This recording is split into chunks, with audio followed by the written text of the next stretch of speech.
Hi, hello, and welcome to another episode of The Dunker Spot. We are part of 342 Productions. I am your host, Nekias Duncan, and joining me as always is my co-host, Steve Jones Jr. Steve, how are you doing, sir?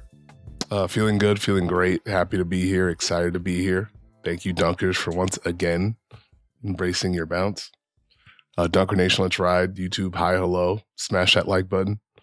Nekias, it's time to hoop it up. It is indeed time to hoop it up. The smooth tones of Steve Jones Jr. on the pod today. Excited to hoop it up. We got a lot of basketball to talk about, a new league to kind of talk about and discuss in the second half of the pod. But first, going to bounce around the NBA side, talk a little bit about what we have seen as of late, what's caught our collective eyes here. I would like to start, and I'd like to start with the Los Angeles Clippers. I feel like I've been sprinkling in Clipper thoughts throughout the pod. Yeah, I know you have as well. It's more so been player-based for me because I'm just a big Zubats fan, and I will once again shout him out and what he's doing defensively. But the Los Angeles Clippers, 24-17 so far this year. They've won their last four, 22nd in offense, though that is trending up as of late. They are second in defense, and over the past couple of weeks, per cleaning the glass, the best defense in the NBA, Steve. About 3 points per 100 possessions better than the vaunted Oklahoma City Thunder defense, which remains the top defense in the league overall. They've been historically good. We've talked a lot about what the Thunder have done, how much respect we have for that defense. But these Clippers, man, they just keep annoying folks. Complimentary. I once again start with the defense. Interesting use of words. What does that mean? Yeah, where have we heard this before? From me. But no, interesting. But no, in all seriousness, the shell of this Clippers defense is very strong. And while I, again, remain a big fan of what Ivica Zubac is doing on the interior, they've had a bit drop. They've had him creep up to the level sometimes. He's looked comfortable out there, more comfortable than he looked last year where you saw the growing comfort last season. But he's been a little bit more scheme versatile, some random late switches for him as well. Talked a little bit earlier in the year about the defensive effort from James Harden to where, again, not all defense level, but the fact that it's not just, hey, defend someone bigger because you're strong or just switch, let's keep you out of rotation. They have trusted him to fight over some screens and to funnel things inside. You combine that with the collective activity of Amir Coffey's when he's in. Derrick Jones Jr. back in the starting lineup, as rangy as he is, as a helper, also able to take on tough defensive assignments. And you're able to shrink the floor and force turnovers to that degree. The Clippers are able to get some easy stuff on the other end. I've been really impressed with what they've been able to do defensively. Kawhi Leonard, back in the lineup somewhat consistently, not playing him on back-to-backs, but Kawhi starting to look more like himself defensively. And the utilization of him offensively has made the brow raise a little bit. It feels like there are some pockets to where it is just the Kawhi show. You get to do what you want to do, particularly when they do get into some of the staggering. I think the Kawhi plus bench units have been pretty fruitful, and that has been the largest display of Kawhi, here's the ball, get some buckets, do your thing on your own time. He's looking more comfortable and, again, more like himself in the mid-range area, getting to some of those pull-ups, bullying small defenders, drawing two. That's where you see some of the cutting open up for the Clippers as well. But when he's playing with that starting unit, I like the dichotomy that him and James Harden have. It feels like it is more James you direct. Kawhi, you can kind of take over in the second half of the clock if necessary. If we do set up an early touch for Kawhi Leonard, hey, that is James Harden one pass away, or this is Norm Powell one pass away. So it makes those touches a little bit easier for Kawhi. And they're moving him around the chessboard a bunch. It is some pick and roll for him, random use for him as a screener. They will just clear a side for him. But ultimately, it hasn't felt like a heavy burden for him offensively until we get to those second units. And even then, it's not like they've ramped it up for Kawhi Leonard to play 37 minutes a night yet. So I've liked the ramp-up period for him. I've liked the usage for him. I like the way that they've spaced around him and his own usage as a spacer when James Harden has the ball, when Norm Powell has the ball, going back to Zubac, again, more so the defense for me. But he's looked better in pick and roll. The hands are better. The finishing is better. They've trusted him with more post touches. We talked a little bit about the Pascal Siakam post touches on the latest episode of the podcast when we had the great Caitlin Cooper on, more Pacers theme. But quietly up there in post-up volume this year is Ivica Zubac. Like, this is a change from last year. And I think, the flashes that we saw from him last season, particularly in the postseason series against Dallas, to where poor Daniel Gafford and Derek Lively, they did not have fun dealing with Zubac in single coverage. I feel like that has empowered Ty Lue to a certain degree to allow him to get those touches. James Harden trusts Zub a little bit more.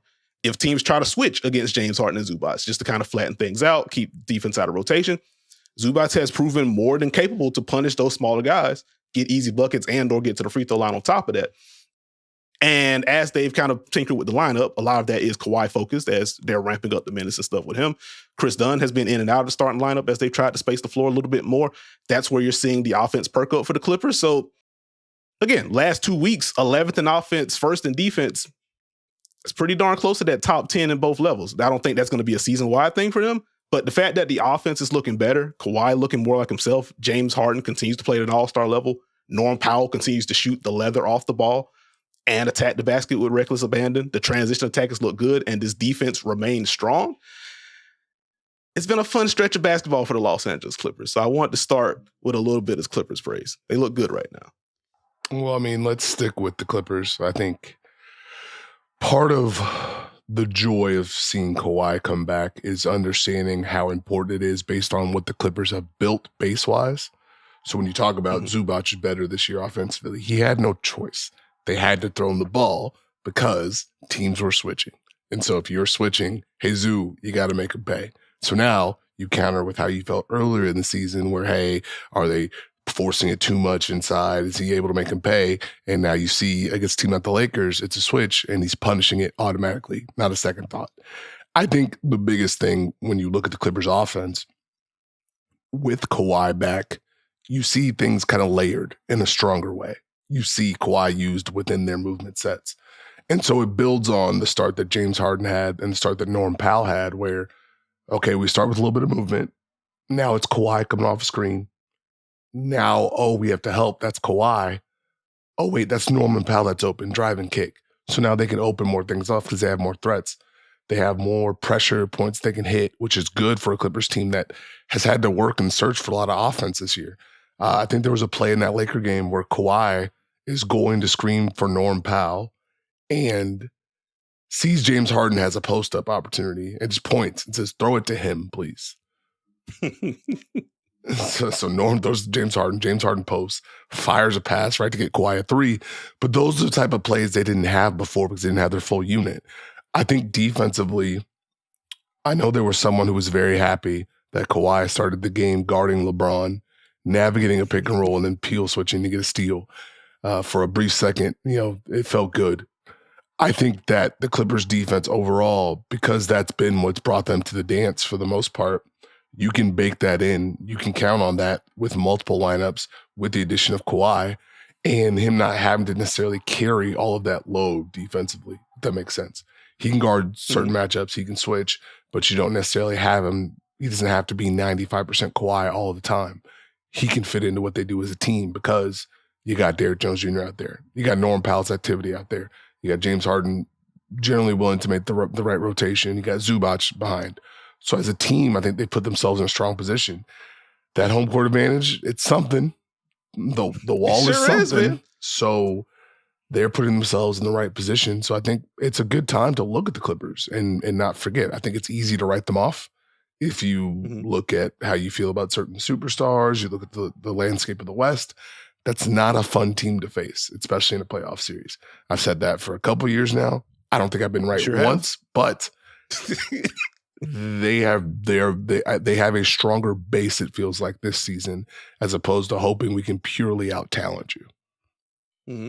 Hey, Steve, you got to use the line. You're never wrong, you're just early. That's got to be the tagline. Why? It's obvious. Well, I guess when you put it that way, hey, listen. Thumbs up emoji from over here. Just quickly on the numbers front, we was talking a little bit about the lineup versatility for the Clippers. As Kawhi's come back, James Harden, Norman Powell, Kawhi Leonard, and Ivica Zubac have now played 80 minutes together. They have outscored opponents by 47 points in those minutes. It is freaking absurd what they're doing. A 126 offensive rating, roughly a 101 defensive rating so far per PvP stats. But looking at who the fifth have been more frequently. With Derrick Jones Jr. in to complete that lineup, the Clippers are plus 54 in 34 minutes. With Amir Coffey in, that's plus 13 in 3 minutes, spread across a couple of games.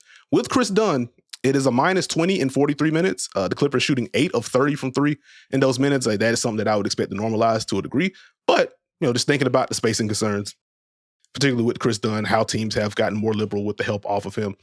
That's always kind of been the thing with Chris Dunn as a concept. I've always loved him defensively, as you can attest to, Steve. But teams are comfortable switching or just going under or if he's spaced somewhere, hey, we can help off of that guy. And as the Clippers play with a little more pace in pockets, but ultimately it is more methodical when Kawhi is in. If Kawhi and James Harden are in, they do want to piece things together. It makes it a little bit easier for Chris Dunn to be a help point in some of those situations. So just continue to monitor how they kind of splice Chris Dunn in as Kawhi continues to ramp up, and it's just more consistent games for him and things like that. But overall, this is a team that's coming together. So just wanted to give them the shout out there. Any closing Clipper thoughts? No. Well, one, I would say when teams are still doubling Kawhi Leonard, it gets very interesting because Norm Powell ends up being the last person getting the ball on the rotation. It's like, well, I'm not sure that's what you want. So that's been a fun part to see the Clippers navigate. What else has caught your eye, Nekias? I like that. I'd say quickly, like Norm Powell mixing in those corner threes, and also here's a random cut as you're trying to rotate. Now he's just at the basket getting an easy one there. It's been a fun touch. So I love you pointing that out there. As far as what else has caught the eye as of late, I am shocking for anyone that's listened to the Dunker Spot for a long period of time, but the Atlanta Hawks continuing to intrigue me. Once again, beating the Boston Celtics as they just apparently have their number during the regular season. But the Hawks on a winning streak of their own, and I continue to be intrigued by their defense. Funny enough, like offensively, you somewhat know what to expect, at least concept-wise. Like this is going to be a lot of Trae Young. This is going to be a lot of Jalen Johnson. Welcome back to the lineup, Jalen Johnson, by the way. They have good secondary attackers. The bigs are going to screen and roll, and Antetokounmpo going to be used more as a hub. But defensively, this is a rangy group. This is an aggressive group. Like they will mix in switches when necessary. They'll have Clinton to drop, but like they're not afraid to toss in a late switch for Clint. And the weak side help has always been the thing that I've been super focused in on with the Hawks. And it's very, very much been like Jalen Johnson Peel going back to last season. When they nailed that low man help, or when they nailed that early rotation, this defense can make plays at the rim. They can ultimately get stops, which they just did not do enough of last year. They can get out in transition, and good luck dealing with Trae Young in early offense situations. That's the formula for them.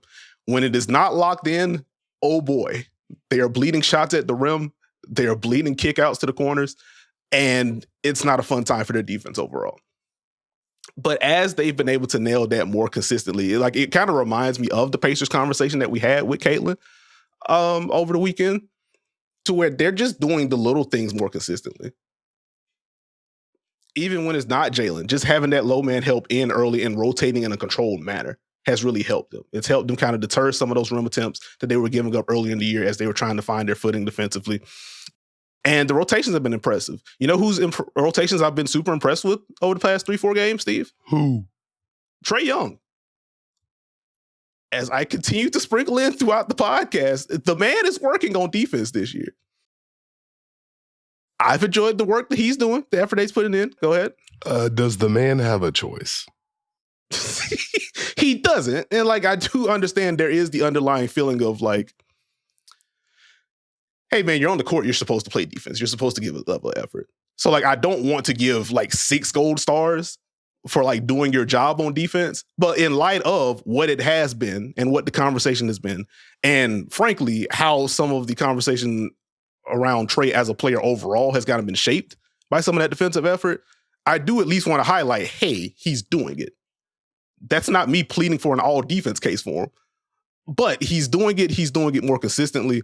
He's closing out on time. He's contesting shots. He's blocking 3-pointers, which is a funny bit for me. The one on Jaylen Brown was not one that I had on the bingo card as he was rotating out, but that came after. I think it was Jalen Johnson rotates super early. Want to show early help on a mid-post touch.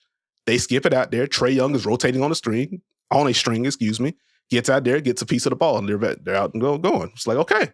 If Trae continues to do that, if teams try to put Trae in action, it's a show and recover or it's a switch, and now we're going to get him on out of there, and they can rotate well enough to make that work. That's kind of all they need. And I mentioned the last 2 weeks stat for the Clippers. The Atlanta Hawks, 4-1 of the last 5, 8th in defensive rating over that stretch. A little bit of 3-point shooting luck, but ultimately it's been a super active and rangy group. They're rotating on a string. And if they're able to get stops, they can get out and run. They can get out into the early offense. And this is, I talked a lot about Trae, but, Jalen Johnson back. Dyson Daniels continues to defend at a super high level. Again, you can get more coverage versatile with Onyeka Okongwu when he's in. They've tried to mix things in with Clint Capella, who has been a bit of a bounce back season for him, in my opinion, based on what we saw from him last year. And when you just have that kind of length on the wings in general, you have a better chance at shrinking the floor and you nail those rotations. The base just feels more solid for Atlanta. And so overall, impressed with the strides that the defense is making. I'm trying to see where the offense is ultimately going to level out, because we know what kind of playmaker that Trae Young is and what kind of scorer he can be. And the efficiency has been kind of inconsistent for him this year. The three-point shooting around him has been a little up and down this year. But on the high end, the Hawks can score with anyone. The defensive base feels better. The floor feels better defensively. And now they're just a playoff team right now as of recording. I'm just trying to figure out, it's more more me being impressed than like questioning it, but I'm trying to figure out what level this Hawks team actually is. Well, they are 2-1 against the Boston Celtics. I believe 2-0 against the Cleveland Cavaliers, and as currently stated, 2-0 against the New York Knicks. Those would be the top 3 seeds in the Eastern Conference, which seems good. Proves that Atlanta has put themselves into space. Now, you have given this loving, glowing praise of the Atlanta Hawks. Do you know who they face tonight? Who do they face tonight, Steve? The New York Knicks in the Garden. So, well, we'll see how this feels after you release it. But I think one of the things with Atlanta, the defense, it's more consistent rotation-wise. The tricky part that they'll have to navigate, especially in potentially a playoff setting, is, do teams know these rotations are automatic? In a sense, you put yourself in a position to have more size on the court. Mm-hmm. So you can switch in other places that you want to. You feel better about what Jalen Johnson and Dyson Daniels could do matchup-wise, which allows Trae Young to fit more into a let me do my job type role, which helps. So you see, even just in the Boston game, his man, Boston tries to get tricky and, all right, we're going to try and get the switch, but we're going to have the other guy set the screen, and Trae, you got to navigate. And Trae's like, I'm just going to fight over Derek White. And then now what are you going to do? Those type of moments. Like, that's good positive things from him. But for every one of those, you had the scenarios where, all right, pick and roll, weak side steps right in early, and then it's a backdoor cut. And Drew Holiday just didn't make the layup. But that's the give and take they're going to have. They need to find the versatility if they're going to make a playoff run. Now, it's interesting you say they're in 6th. That 6th spot is a rotating wheel, as it feels like everyone not named Cleveland, Boston, New York, Milwaukee are just going up and down the train right now. Like, Indiana's 5, Atlanta's 6, Orlando's 7 right now. Mm-hmm. They have been holding strong all year long, and now Paolo has come back and things have just gone left, which is not anyone's fault. Miami's knocking on the door, but you have a bad week, you fall. Like, the Bulls have lost 5 in a row. Yeah. The Pistons are at 500. Exactly. Yeah, the East is a booger, man. Also, just a quick shout out to the Milwaukee Bucks, who are just now in that top 4. Yeah, we're just here. Y'all deal with the rest of the standings kind of toggling, because we're not too far removed from the Bucks also just being in that grouping of teams. And so they have absolutely worked their way to a level. Giannis continues to be incredible. Not going to give deep Bucks thoughts. I figure you might have some on that front. I am, since we're here.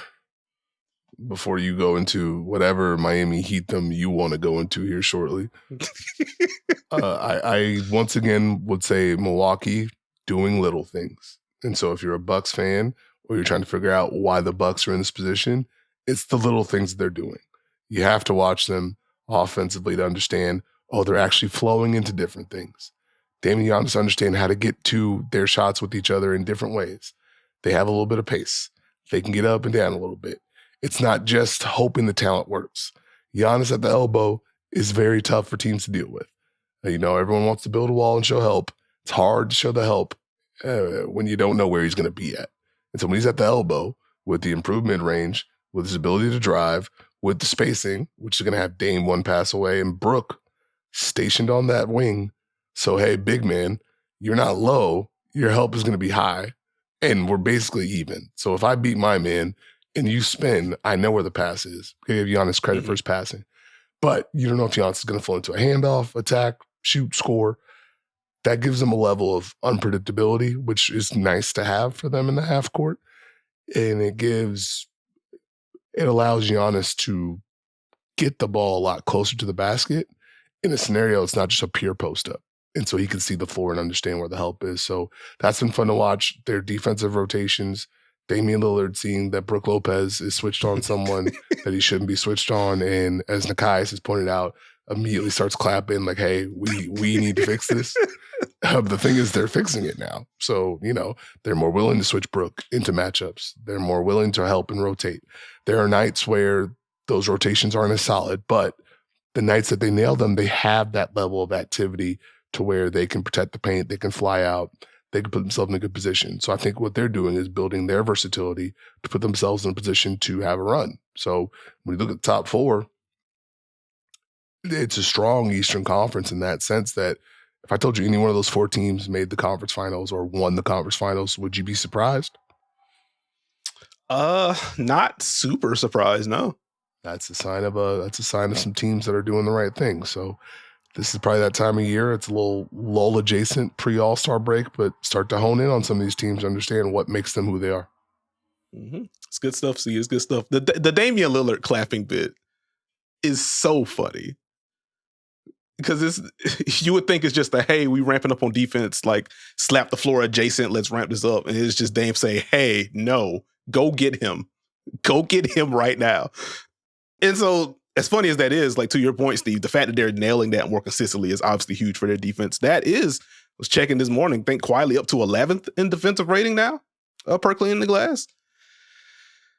That's pretty darn good in addition to the offensive improvements that you've mentioned, the chemistry building, the way they're able to flow more into things. Chris Middleton back in, still not starting still, but back in the lineup, looking more comfortable, just kind of spearheading the second unit, pushing the pace, getting him into early offense a little bit more when he's out there. So keep an eye on the Milwaukee Bucks, folks. But shout out to Damian Lillard and the clapping to get Brook Lopez out of matchups. It's a very funny bit. Very quickly, as I have yapped quite a bit, a couple of player things. Some early intrigue with Bam Adebayo and Khalil Ware playing together. This is something that I caught up after. Oh, here it is. There it is, folks. Oh, Lord. Ding, ding, ding, ding, ding. Here we go. But no, this is not something that I watched live. I had to catch up to later. Listen, Eagles-Rams was happening, and I was, just very stressed individual, but that's neither here nor there. Go Birds, etc. Either way. So I catch up on the Heat Spurs game. And here's Bam and Khalil Ware out here together. Here's Khalil Ware just challenging Wemby multiple times in a row, and Wemby, to his credit, just blocking the shot like twice. I was like, okay, this is a lot of aggression from the young rookie. This is interesting. But jokes aside, those two together is something that I want to see more of. I'm not necessarily saying this is the answer yet. I just genuinely want a larger sample of this. Because you got to see some of the strengths and the weaknesses of the pairing as they got like their first extended stretch together against San Antonio. And very quickly. Man, this man Nekias saw one attempt at inverted pick and roll, Ware fighting for his life successfully, and Bam Adebayo flying out of nowhere to get a weak side block and was like, sign me up. That man saw another pick and roll where Bam and Khalil Ware switched and nothing happened. Sign me up. This man, yeah, I'm intrigued to hear the strengths and weaknesses, supposedly, because I know exactly what you are. You know what's funny? Literally in my notes are those two possessions. So read me like a book, why don't you? But as far as the strengths and the weaknesses, like I think the concept of Bam, you defend on the perimeter, you defend fours, you get to switch a lot more while insert big here, absorb some of these tougher matchups on the interior. This isn't a new concept for Miami. Like on this very podcast, that was some of the intrigue that I had with Miami attempting to lean into more of the Nikola Jovic, Bam Adebayo front court. And here's a random Pelicans game where Jovic is defending Jonas Valanciunas. I'm just like, I don't know if he's equipped for that, but I understand why the Heat are trying to do that. If he can absorb these blows and not foul, you can unlock Bam a little bit more as a roamer, or if they are running pick and roll actions at him, he gets to switch a little bit more. You get to empower him in space, which is where he's at his best. And so not a new concept, but doing so with this kind of athletic big and Khalil Ware is interesting to me. Because like, I don't think, similar to Jovic last year, like Ware's a rookie, he's not strong enough yet to deal with super beefy fives yet. He's going to compete, which I like, but not super there yet. But I like that he's getting these reps already. And again, you get to see the concept of, all right, you take on Wemby, Bam, you defend insert wing here. Harrison Barnes ran a possession where you just have Devin Vassell just outright. We turned this water off. And if y'all two are in a possession together, or in action together, rather, as Steve said, okay, y'all can switch that because you're athletic and lengthy too. If you get beat, now Bam's once again unlocked as a roamer, or if Bam's getting attacked, Khalil Ware, if he's defending a non-shooter or someone that he just feels comfortable helping off of, that's more length that you can bring at the rim. So I like the idea of the defensive versatility there. This is something that both players talked about post-game. Shout out to the 5 Reasons crew. Shout out Brady Hawk posting those post-game clips. So getting to see that. But you get to see that. Offensively, I just don't know yet. Because like on one hand, this is Bam versus smaller players where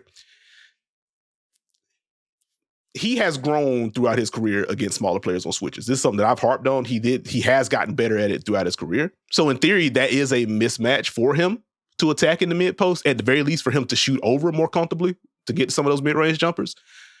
Wemby just flat out did not care about Khalil Ware when he was on the perimeter. It was nice to see Khalil knock down a three, et cetera. But like moving forward, I would imagine teams are going to be comfortable roaming off of Ware to kind of muck up some of the Bam stuff against smaller matchups, and just seeing what Miami does to counter that. And on the flip side, Bam being spaced, I think this is where there is a positive lens to him taking more threes this year. You can space him in the opposite corner. He's willing to take that shot if you just completely help off of him.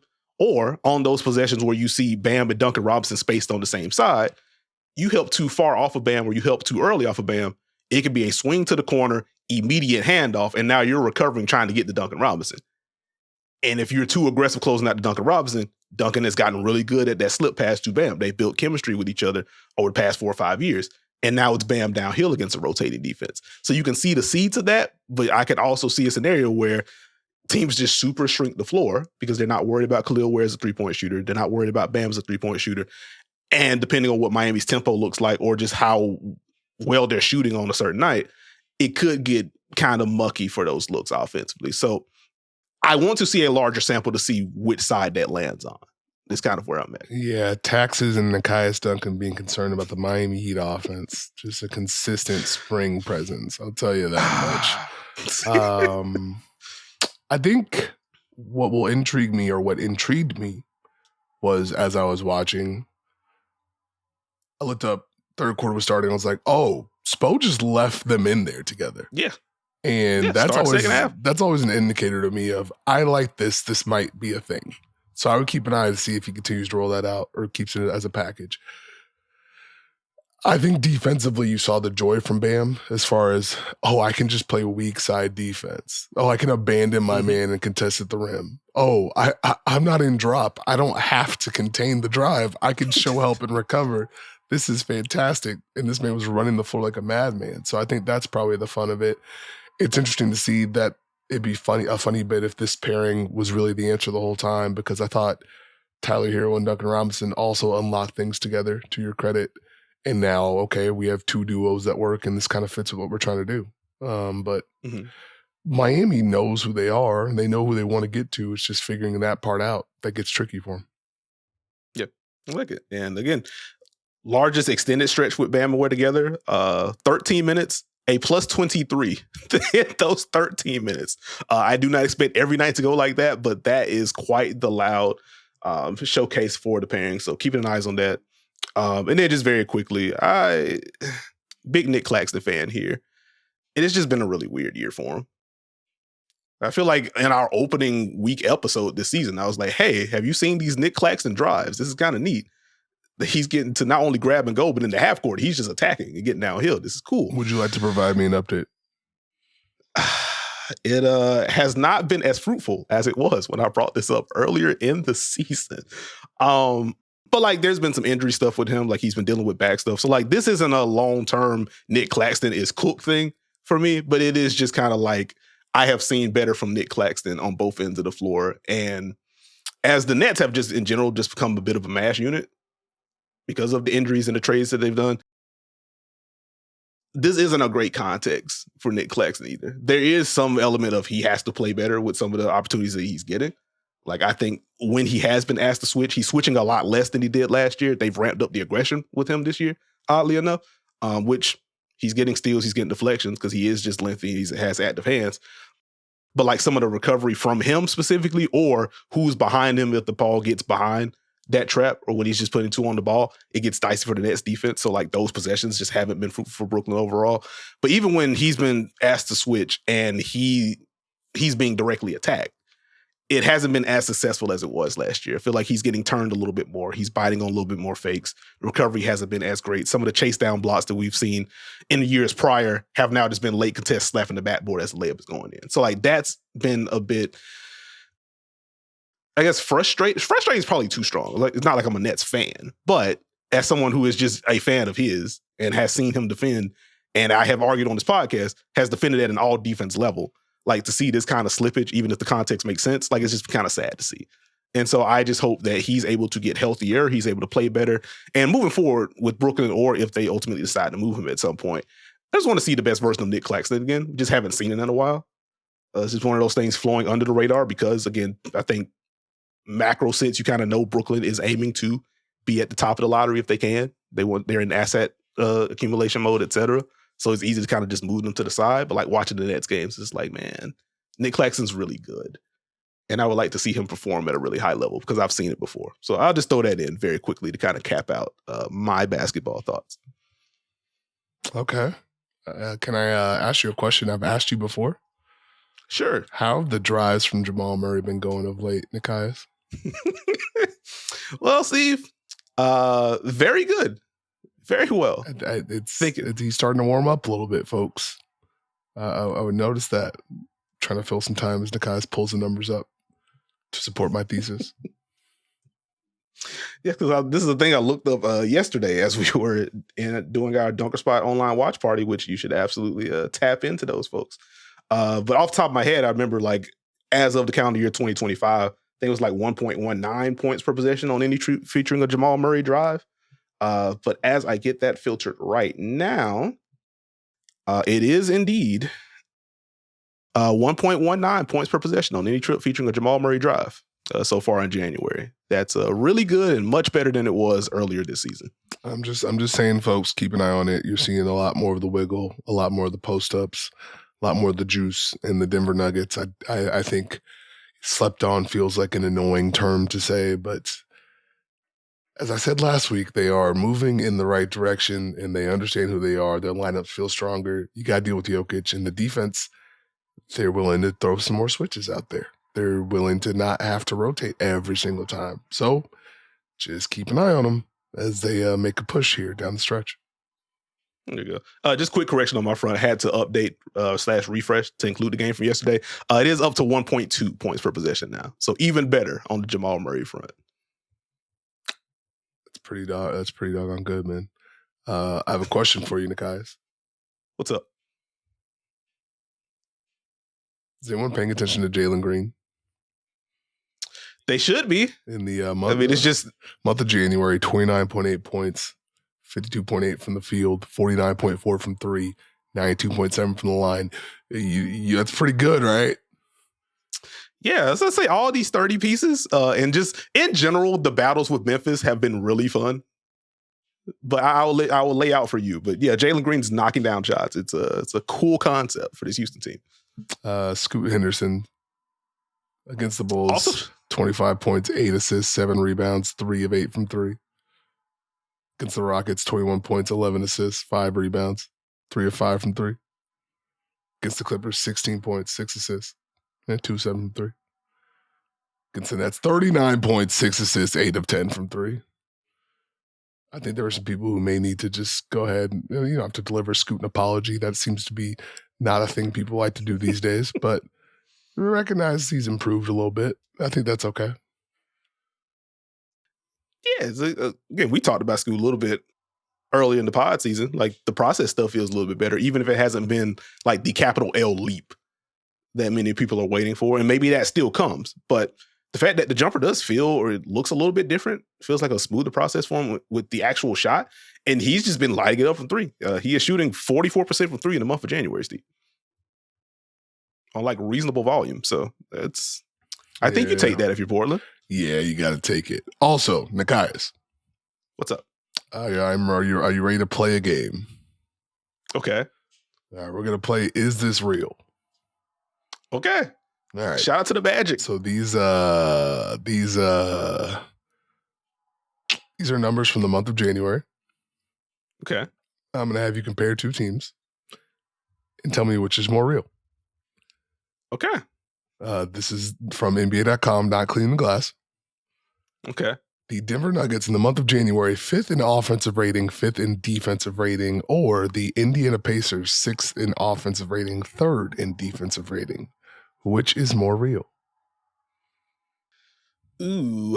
I would say probably the Nuggets is where I would lean, just because I have seen as recently as literally last season, the Nuggets be a top 10 defense. And so I think as Jokic gives better effort on that front, Christian Brown's been good. Aaron Gordon is back. Russell Westbrook has just been good defensively pretty much all year long. Peyton Watson, I hope he's okay, but like just swatting shots all over the place. Like I just feel a little bit better about the personnel. And also just, again, we have a larger sample of Denver ramping up the defense over the past couple of years compared to this Pacer sample. But again, check out the latest episode of the Dunk Spot where we had Caitlin Cooper on to talk about this Pacer defense. You will hear our thoughts. A quick plug. But I lean Nuggets here. Okay. Next question. The Sacramento Kings, 7th in offensive rating, 6th in defensive rating, or the Milwaukee Bucks, 10th in offensive rating, 7th in defensive rating.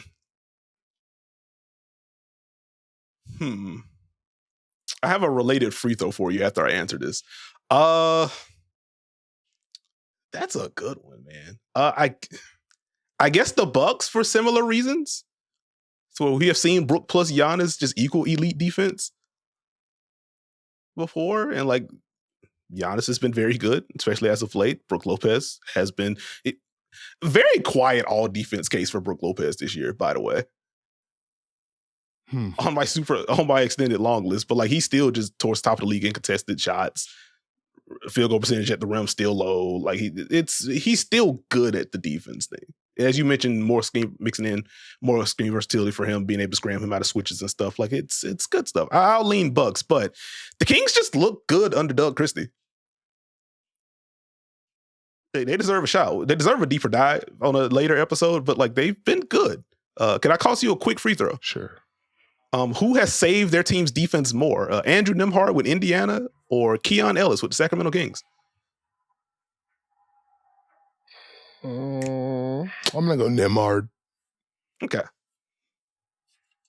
I saw Keon Ellis do it last year. I see. Nice try, pal. You know, hey, worth the attempt. All right. The Minnesota Timberwolves, 8th in offensive rating, 19th in defensive rating, or the New York Knicks, 12th in offensive rating, 23rd in defensive rating. More real. I think more real is probably yeah, buddy. That's a nasty one. Yeah. Because like I was gonna say, shout out to this Julius Randle question. But I was gonna say the Knicks, just because like we had that early season sample where the defense was just not very good. Mm-hmm. And like I think we've had a longer sample of their defense not being good than the Wolves have had a sample of their defense being bad. Or for their offense being, well, I guess the offense has kind of been flirting around top 10 all year long.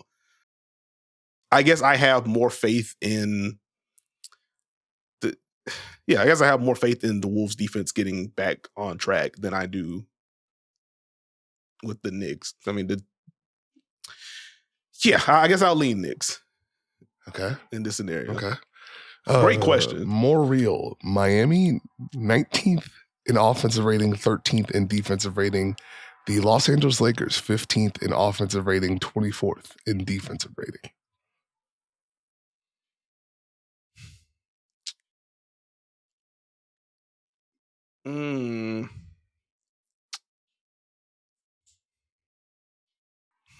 Oh, yeah, man.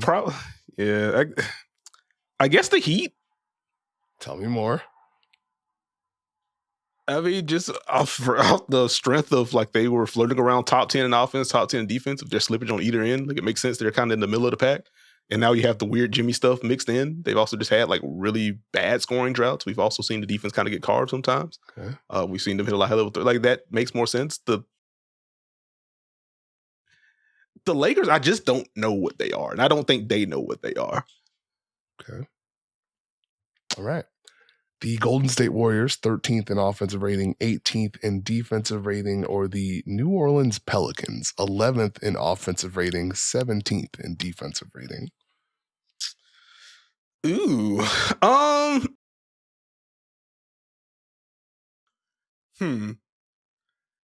guess by default is probably the Pelicans, just because, well, I was going to lean Pelicans because like this is a healthier version of them. Mm-hmm.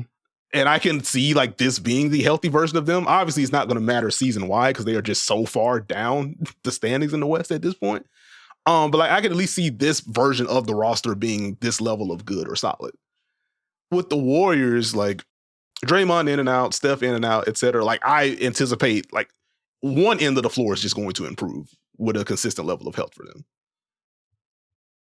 I would bank on the defense more than the offense, but like I anticipate like one of those just gets better as they're healthier and they're actually like playing for playoff contention. Understood. There are 3 left, Nekias, so no worries. Okay. This one should be a fairly simple one for you. All right.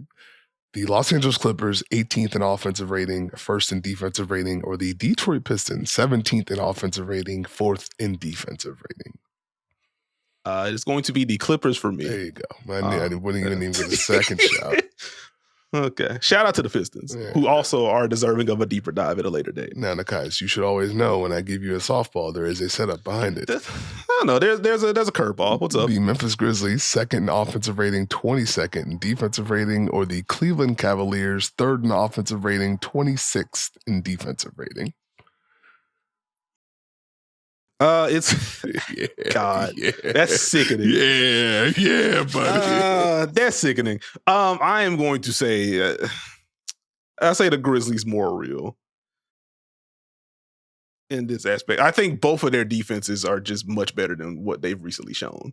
To be clear, but like Cleveland being a bottom 5 defense is just not something that holds water. That holds less water for me than Memphis bottom 10. I don't believe either to be the case.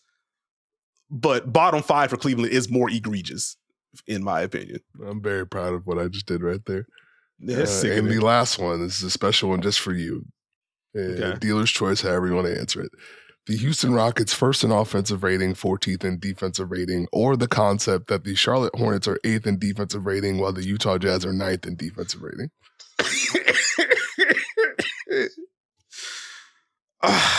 That's crazy. Listen, it's got to be Houston by default. Like I have talked a lot about the switching for Utah and things. So like them putting together like a random stretch of holy crap, we're actually just not allowing good quality looks. Doesn't super surprise me, but like they're not that as a concept. And the Hornets, like I've had my LaMelo quibbles about some of the effort stuff, just to possession by possession stuff. This isn't a new story for LaMelo, but like they do generally compete. And now you're adding Mark Williams back into the center of this, figuratively and literally. And like didn't mention this on the all defense pod. And like I don't think he's gonna factor in just because of like the minutes threshold. You gotta play at least 20 minutes for a game to register towards the 65 games played threshold, all this good stuff. But like as I went through like the numbers dive and getting candidates and stuff together, like Cody Martin's name pops up quite a bit. And like he has been solid on that end. I wouldn't call him a stopper. Like I personally like the film is where I'm like, I'm not giving you all defense love. But like they do have length. And now you're adding Mark Williams back in the center of the defense. You can kind of funnel stuff too. Like, I can see where they can put together a stretch too. But I'll lean Houston because like they've been flirting with a top 10 offense all year anyway. Mostly driven by the transition stuff. I would like for Şengün to finish shots more consistently or just at his level. But like I can see the offensive upside for Houston. Şengün makes more of his shots. Jalen Green is now making his shots. And if there's still going to be a lot, going to be transition driven on top of that because of how good their defense is, like I could see them putting that together. Like that makes sense to me. That's it. Okay, there we go. Sickening round of questions from you. Complimentary and derogatory because it made my brain hurt, but that's okay. That's okay. This is what you do. That's why we appreciate you. You're welcome. There we go. Very quickly on the news front. Speaking of the Charlotte Hornets, the Suns and the Hornets agreeing to a deal. Since the last time we spoke, the Suns receiving Nic Richards and a 2025 second-round pick via the Denver Nuggets. And the Hornets receiving Josh Okogie and 3 second-round picks. That is a 26 second from Denver, a 31 second from Denver, and a 31 second from Phoenix. Nic Richards, 21-11 in his Suns debut. Steve, how did you feel about the deal when it came in? There's just absolutely no way that we got a Nic Richards for Josh Okogie swap, and you're asking me how I felt. How did you feel? I was intrigued because, of course, I was going to be intrigued with like Charlotte Hornets / Phoenix Suns matters. The Suns have been looking for. Don't do this to me, but no, the Suns have been looking for center help and or have been needing center help for most of the season. This has not been a great / consistent showing for their big man room. This hasn't been the best season for Yusuf Nurkic. Mason Plumlee has filled in admirably for the most part, but it has felt like he's been overtasked in some aspects as he's had to cover for what the Nurk's experience has been. I've liked the Oso minutes, but like relying on him to a heavy degree is kind of tough. Filled in admirably, but immediately overtasked. No, I'm just saying, like, you want him to be additive. You don't want him to. We need you to be this because our starting center isn't doing the bit. Like that wasn't the Mason Plumlee expectation. You don't believe that was the Mason Plumlee expectation. Folks, if you're watching on YouTube, please write down right now, comment what your response would be if your review was performs admirably, but is immediately overtasked. I just want to know what you would say back to that. Thank you. At any rate, I do think he's been overtasked sometimes. You know, I think they have to do quite a bit to kind of hold the center room together because it has been a great stretch for Nurk. But either way, they add Nic Richards into the fold, and immediately I'm like, okay, he is going to screen well. I think some of the finishing is going to be better when he's in the game. I have no idea what to expect defensively on the Nic Richards front because as someone that has been watching a bunch of Charlotte Hornets games, if you were a long-time dunker, you remember when we first joined the channel, I was just giving a minute to lay out on the post-All-Star break defense of the Charlotte Hornets a few years ago. But either way, that was Steve's reaction. That's a great callback, Steve. But in all seriousness, the Nic Richards experience defensively has been a bit of a roller coaster. I guess we can just start there. Because he's been asked to do quite a bit throughout his Charlotte tenure. If we want to focus in on the last year and a half for him, hey, Nick, we want you at the level very consistently. And like he does have the mobility to pull that off. I don't know if he had enough to do it as consistently as Charlotte was asking him to do. And this year it has been pretty much a complete role reversal. Not only do we want you in a drop, we want you all the way back here. We want you to wall off the rim. Pretty much make it a one-man zone if necessary. But we want you back here. We don't want to strain this. We're going to force these guys to fight over, funnel, contain, etc. And so I was looking at that and just like, I don't know. I think I made the tweet after the trade was announced. And I was like, I'm really intrigued to see where Bud settles in. Because Bud traditionally likes his bigs in a drop. We know what the Brook Lopez era in Milwaukee was, etc. But like, if it is going to be dropped for Nic Richards, what kind of presence at the rim is he actually going to provide? Because like even those results have been kind of inconsistent for him throughout his career. But also just in terms of the depth of the drop, how far is he going to be back? But if they plan on playing him all the way back like he was in Charlotte this year, that's going to be a lot of strain on Tyus Jones and Devin Booker and Bradley Beal when he's in, et cetera, et cetera. I'm just like, I don't know what that's going to look like. And like we recently talked about Ryan Dunn, where he's been good for them, but like he shouldn't be tasked with saving / spearheading a defense in his first season. And like the screen navigation is good for a rookie and just good for a wing in general, but he's not elite. So like that's a lot of strain on him. If they ask Nic Richards to play high up consistently, I don't know what that part's going to look like. But looking at the debut, again, 21-11 in that one against Detroit, it was kind of like it was a drop, but it wasn't as deep as we saw in Charlotte, which felt like a nice middle ground. There were a few let me get up to the level and then immediately drop back. And he seemed to fare pretty well on that. So if he's able to nail that consistently, that does give them a level of solid in terms of the defensive foundation for him. And then on the other end, he's going to generate extra opportunities. He's going to free all of those guys with his screens, either in pick and roll or with some of the off-ball stuff that they do. I think he's going to slide in nicely. He's going to be low maintenance on the offensive end, so you don't have to worry about feeding him on the block or anything like that. So, and with the cost being Josh Okogie in 3 seconds, you kind of need that to work, just because I don't think the Suns have anything left at this point to trade on the pick front, at least now the second round pick front, outside of this 25-second that they got back from Denver. So like they need this to hit, but it is good that they didn't trade like, I guess Okogie was just it. He was in the rotation, but you get what I mean. He wasn't part of like their top 4 or 5. And so like being able to bolster the big man room without giving up someone in that class of rotation player, it seems like a solid gamble for Phoenix. But just keeping an eye on the Nick Richards defense to see what that's going to look like there for this to work out for Phoenix. Obviously, you take 21-11, but that he's not going to average that for the Suns. So those are the immediate Phoenix thoughts anyway. I recalled you being very excited to see what coverage he would start in, and I, being me, told you it's going to be drop, pal, and you didn't want to hear that from me. And then, so as I watched in the first screen when he was in, Cade Cunningham, Nick Richards, let me creep above the 3-point line. Let me work to slide back, and Cade just hits a pull-up 3. And I had a chuckle to myself. So I was like, I think the idea was clear for him to contain the drive. I think this was like, once you read money moves with Phoenix, things always start to make more sense. Like, oh, you saved that much money by making one single deal. I understand. But I think their big man room did need a lift. It's pretty clear how they feel about Nurk at this point. And, as much as I will praise Mason Plumlee for what he's done, the rim contests are a little different these days. It's a lot of hands up.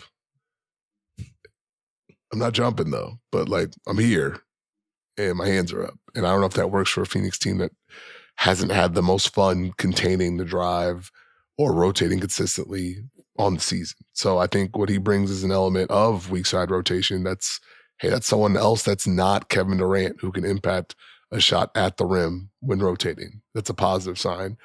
I think the rim runs in transition should help. But also, he's a very enthusiastic screener for this team. Now, some of that might be new car smell, new team smell type beat, but he was trying to hit whoever he could hit, and I enjoyed that because Phoenix needs, 1, guys to get open, and 2, I kind of like the work he did on the short roll, where let me pop, let me find someone's got to be open. Like, okay, if you're going to have that here, that's going to be important. So I'm keeping an eye on it. I don't know how much it flips ultimately for the Suns, because I think they just need to defensively be more consistent, have more pressure, rotate better, and then offensively just play with more pace and tempo.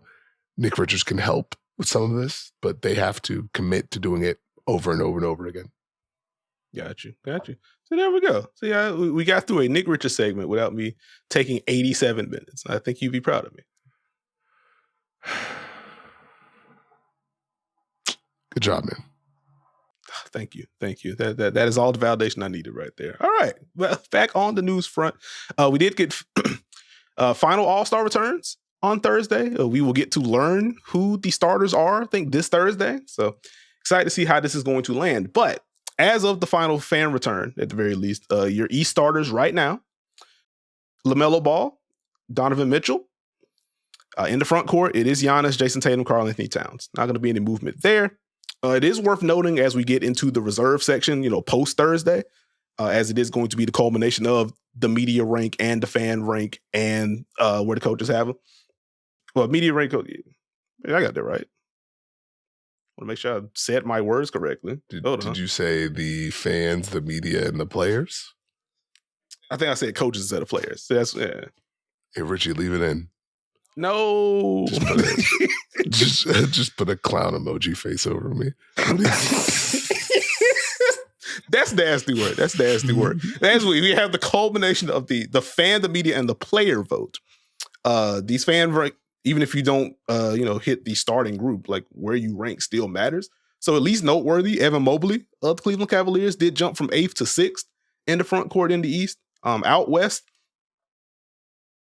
Shea and Steph Curry still your backcourt starters. Nikola Jokic, LeBron James, and Kevin Durant your front court starters, LeBron passing Kevin Durant. So he's now second on the fan vote side. We'll see how that matters in relation to Victor Wembanyama, who is roughly 300,000 votes behind Kevin Durant. So that could get interesting depending on how this final week goes. Steph Curry, roughly 115,000 votes ahead of Luka Doncic. So those are your immediate takeaways, or immediate notes, of the final All-Star returns. We're going to see what the starting units for each team ends up looking like. Also, a quick hat tip to Mark Datno and I guess an assistant to be named who will be coaching 2 of the All-Star teams representing the Western Conference. One, I think these will be the lineups with LaMelo being the only person in danger, unless Wemby gets a massive split from the players in the media. 2, I have questions. So is it just the associate head coach? Is it the number 1 head coach, assistant coach? Does everyone still have to go? Like, so are you just secretly rooting that, hey, don't pick me? I want to go on vacation, please. Or do you just have to go anyways? And so you're an assistant to, like, how does that work out? I would also like to know that.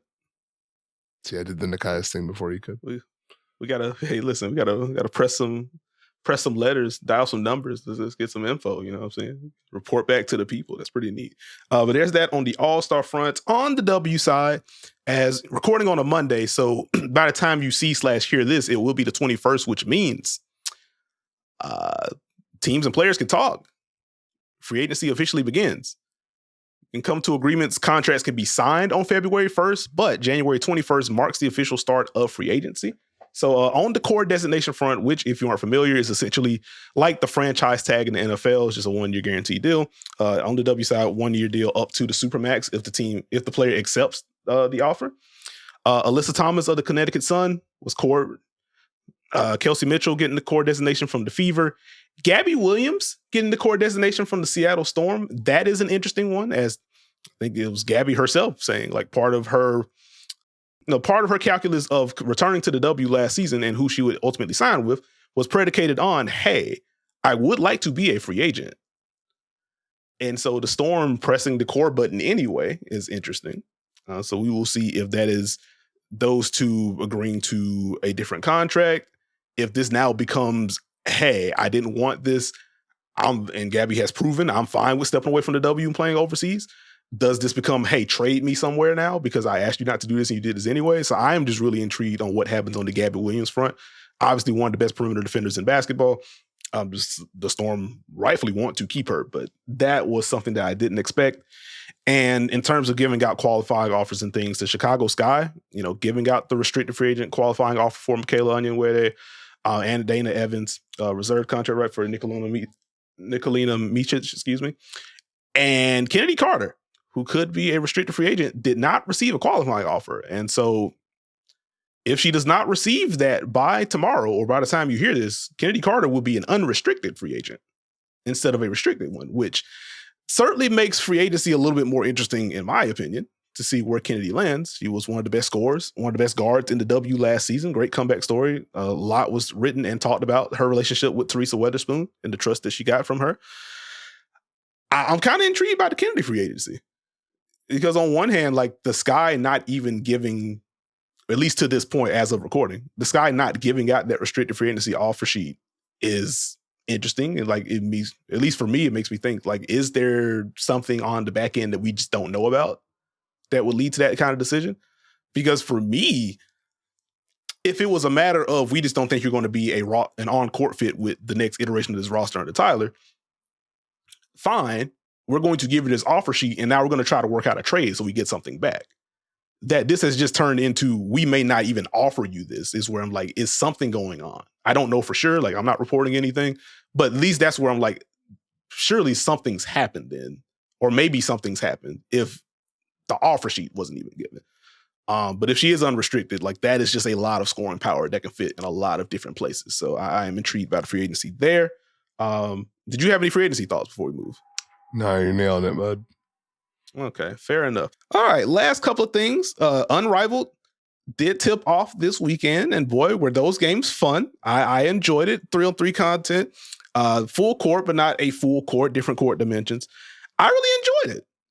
I think it's 3 7-minute quarters, and then you have the winning score or Elam ending in that fourth quarter. Got to go plus 11 on that front. But, getting Nafisa Collier versus Stewie to kind of tip things off for the league, I think that made a lot of sense. I like the way that these teams were constructed. I'll be having power rankings up every week on Bleacher Report. If you want to read those, get more in-depth thoughts. We are going to do a deeper dive on Unrivaled, I think on the next episode of the pod, just for time constraints, but wanted to get to some opening thoughts at the very least. One, Nafisa Collier is just really good at basketball. Like, we knew this based on the season that she had in the postseason run she just came off of. But her in a 3-on-3 setting to where she just gets to abuse switches all of the time. And if there's any kind of transition opportunity, and now it is like just a traditional center defending her now, she just gets to boogie in space. If it is a wing, she can just kind of mosey her way to the rim and sprinkle in those short jumpers or get all the way to the basket. Nafisa Collier was very good. I think 27 in the opening game and then 31 in the second one, where she had a 25-point first half against the Rose. Like, they just did not have an answer for her. So Nafisa Collier, very good. Quick shout out to Alicia Gray as well of the Lunar Owls. Lunar Owls went 2-0 over the weekend, by the way. But quick shout out to Alicia Gray, who defended her tail off in this game, like made multiple big plays in the opening game against the Mist. Skylar Diggins-Smith getting the game-winning pull-up 3 in that matchup. Her and Jewel Lloyd went after it. Jewel Lloyd, big 30-point game in that opening game. But Alicia Gray, defending up in the post and getting crucial stops. She did a really good job on Breanna Stewart in particular late in that game. Feisty on the perimeter. I think the one thing I'd also note just on the Owls front, as obviously going to need a larger sample to kind of figure out, okay, what are these teams trying to do differently, schematically, et cetera. But like, one of the early things that stood out to me watching throughout the weekend, like, they are a high pickup team defensively. They are fine with mixing in the full court pressure. And so that part was fun for me. But as far as like the concept itself, again, very high paced, loves all the screening actions there. The free throw thing, just kind of speeding things up. You get 1 shot for a 2-point foul, 1 shot for a 3-shot foul, and those points are added. Like, it just makes games flow a lot smoother. So like, I just enjoyed it. Again, I have a lot more thoughts on Unrivaled, but I felt like the opening weekend was a success. It was a massive success. It was very, very fun basketball. And I think as you saw more of it, you understood, one, the concepts of what they're trying to do, getting up and down, going back and forth, the differences on how you want to play. You want to pick up quick, you better keep the ball in front, because if you get beat and then there's not a ton of help behind you, if someone has to help, it's going to be over. But getting up and down and, different players being able to attack and score in different ways, whether it's post up, whether it's screening actions, and the different teams that highlight what they do. It's one thing to switch, but is that Nafisa Collier popping out for a 3? You saw different teams be able to use cutting actions to kind of punish teams in a different way, where we can execute and hurt you over and over and over again. Throw it in the post, fake a split, cut, get a layup that way. Like, that's kind of the fun as it grows. And I think conceptually, one, the games are a breeze because there's limited interruptions. The fouls don't take very long. They continue to play. And then the target scores where, we're really going to guard our yard now. It was fascinating that the on night 1 in the first 2 games, 2 comebacks where teams that had control, all of a sudden, now you're in the mud. Now you got to figure out how to score. And that, to me, is the essence of basketball. It's not always going to be pretty. It's not always going to be easy. And so you got enough space to operate. But now you look up, and Skylar Diggins-Smith has now made it her mission to make every shot. And, we got to score here. Oh, we didn't score. Just like here she comes again. You knew she's going to take that last shot as soon as they got that stop. That's where it gets really fun. But different teams are able to do different things. And I think that's what was highlighted to me the most, especially in those first 2 games. Like, the dynamic as the Vinyl and the Rose played in game 2. And it was like, well, here's some post-ups. Here's some different kind of sets. Here's some fouls. And, it took them a little bit to find their rhythm. And then you saw the Laces and just their execution, screen, roll, finish, 2 on the ball, finish, defense, push, finish, ball swing, finish. And they, like the way that they just as a team, even the game-winning basket that Kate Martin had, if you look at that clip, it's just beautiful basketball. It's just like, well, here's the ball back. Here's a screen. Get it to Alyssa Thomas in the post. And there's a cut, layup. It's a drill. So, like, it's more fun to get to know these teams, to know what they want to accomplish and how they want to hit. But it's been a blast to watch. It's been a blast to watch indeed. That Laces Phantom game, 86-48. Okay, now hold on. We gotta say a whole score out loud. All right. Jeez Louise. I mean, considering everything else was close or at least single digits, like that was the literal one game that did not go that way. And it was Kayla McBride was here from the opening tip in that game. Kayla McBride. Every single member of that team was there at the opening tip. Also, Stephanie Dolson should be on Team USA. I don't ever want to say it again. You've seen it enough. That's it. Also, shooting. Chelsea Gray's passing is ungodly in this environment. Yeah, wraparounds, no look, over the head stuff. It's nutty. You know what? I just want to give Angel Reese a quick salute because quick decisions, hitting people, looking to finish. It's been fun. Yeah, it's been experimenting with the sidestep midi. It's knocked down a couple over the weekend. It's like, okay, this is where the skill work's tapping in. It's good stuff. Been tasked to switch quite a bit defensively, so she's having to work on space. We saw that with Chicago last year, so seeing her build on that. I understand. Last thing I want to say, just on like the X's and O's front, like going back to that Lunar Owls miss game, where again Skylar ended up calling game. It felt like that entire fourth quarter was, hey, we're just going to run Chicago action and we're going to see what you do with it. Oh, you went under that handoff. Here's Skylar popping for a three from the right wing. Oh, you were trying to go under and also switch. Oh, no. That is a small person switched onto Nafisa Collier. Here is the ball. She is going to score and or you are going to have to foul her because now here's a mismatch. Oh, wait, here's Chicago again. Hey, that's Skylar Diggins-Smith from that same wing knocking down yet another three. It's very fun just to watch these kind of three-player actions devolve because we obviously see it a lot in 5-on-5 action across the W and the NBA. These actions. So seeing it with a 3-on-3 concept, you don't have that extra help back then. When it's run well, defenses are put in a really tough spot. So did enjoy that portion. Again, we will have deeper Unrivaled thoughts on the next pod and just moving forward. That's going to be a fun league. A lot of big names in it. So Nekias, you gotta go on the block. Yeah, speaking of the block, we got a couple of YouTube comments. So thank you to those who commented on the latest episode. You can still watch that. All defense / depoy thoughts, etc. Bounced around the league a little bit as well. But first comment going to come from is Beast MRY, excuse me. I'm probably saying that wrong, but it's fine. I don't come to the segment always, but whenever I do, I always love it. Please know you're appreciated by us fans who like the game beyond the drama and the noise. So thank you for that. Second comment coming from her. There you go. Second comment coming from our dear pal Crab, commenting on our all defense discussion, who says, no one has played better defense this year than Terry Rozier. Unfortunately, he plays that defense against his own team.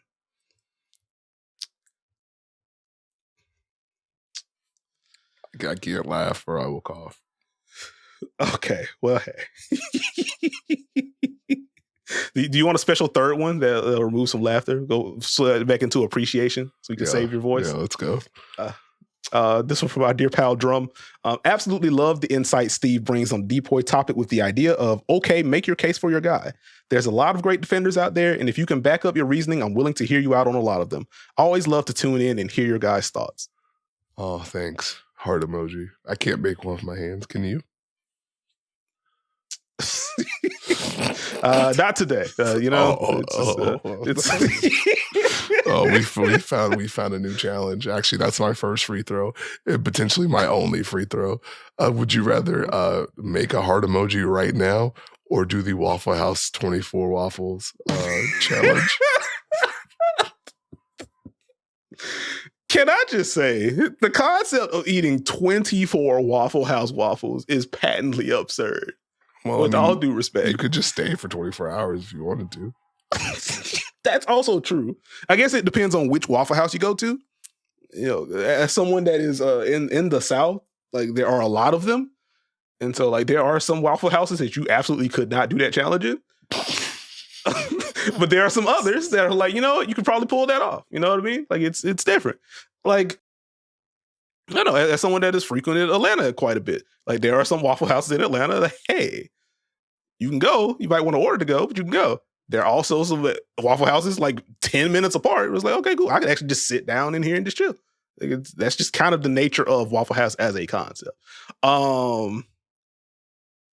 You know what? For the bit, I'll pick Waffle House. Okay. I mean, I haven't been to Waffle House in a long time. That's no worries.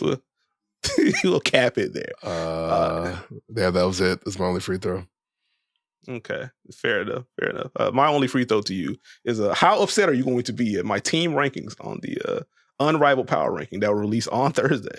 Oh, I already know it's gonna be some nasty business. I think your sixth ranked team's gonna be second. Your fifth ranked team's gonna be first. Your first ranked team, the Phantom's gonna be sixth. It's gonna be nasty work. I already know. I know what kind of shenanigans you're up to, buddy. Hey, listen, you know, you're dealing with like 2 game samples. 2 game samples. You can, you know? That man crowned the Phantom, said versatility. They can do anything. I'm about to read this week. They can't do anything. I can't wait. No, not that they can't. More that they didn't. You see, that opening game was just kind of tough. You know, there's still plenty of time. They weren't healthy. Also, I guess I should have mentioned on the Unrivaled front before we actually get out of here, just a couple of injury updates. Jackie Young did not play for the Laces, a knee injury on the injury report. So we'll see if that's long-term or anything like that. And Marina Mabry, with a right calf strain, out 2 to 4 weeks for the Phantom. Natisha Heidemann was signed. And then even Natisha Heidemann popped up on the injury report. She was questionable with an illness. I was like, well, darn, this is it's getting kind of tough. But either way, keep an eye on Unrivaled. And with that, thank you for listening to and or watching this episode of The Dunker Spot. If you haven't already, please subscribe. We are on Apple, Spotify, RIP Google, Stitcher, Podbean, wherever you get your podcasts, you can find us. If you like the visual element here to play spliced in Steve's reactions to pretty much anything that I'm saying, you can catch us on this here YouTube channel, the Young Man to 3 YouTube channel, every Tuesday. That is the day after Monday, the day before Wednesday. So check it out, subscribe, like, share, comment, etc. You can follow me on Blue Sky and Twitter at Nekias NBA. You can follow Steve on the apps at Steve Jones 20. Join us for our online Dunker Spot watch parties. The link to the room is in the description. It is free to create a profile. If you have a League Pass subscription, you can sync that up. You can watch basketball games live with us. We're also splicing in some live play breakdowns if something interesting happens or if something funny happens. We'll pull up a second screen. We'll slow-mo it. We'll talk about what popped out. Beyond that, a little bit of wrestling talk in the room. We do a lot of video game things. Speed it up. My fault. The Dunker Dynasty has reached bowl season. So your Charlotte 49ers going for a 3-peat. So we'll see how that goes. But you know, we have college football on stream. We'll do some Fortnite. I'm sure we're going to get some Marvel Rival streams at some point. What are these 2K, things? Hit the hordes. Video games. So if you want a cool place to hang out, click that link, create your profile, come rock with us. And with that, we will catch y'all later in the week. Hey, that macaroni and cheese might have did something.